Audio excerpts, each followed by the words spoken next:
Good afternoon, everyone. This is Christy with Ahn Co. It's Monday, March 12th. I'm going to go over the markets with you. So struggle here into these grain markets as you're kind of stuck between fundamental news and technical news. Started off a little bit weaker, gradually worked yourself just slightly higher, more towards steady for the corn market, up 1/4 cent.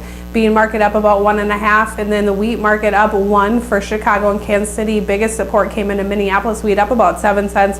Overall, just not a lot of news out there, so you're kind of stuck between having this bullish atmosphere as far as demand being strong, some fundamental stories.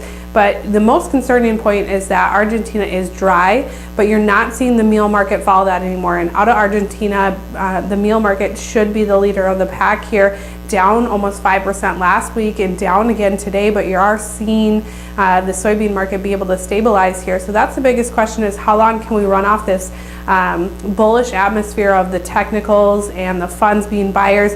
Over the last month and a half, Managed Money has bought over 300,000 contracts of corn.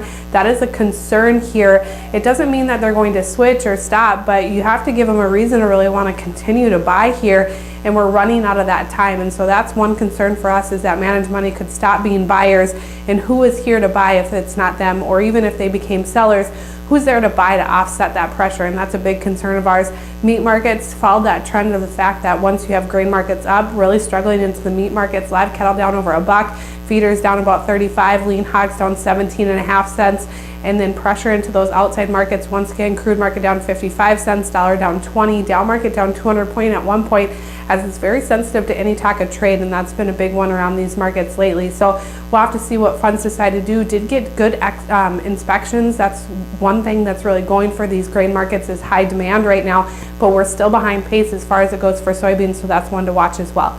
I do have to close with a disclaimer. Trading in futures and options involves risk of loss, may not be suitable for all producers. Have a great day.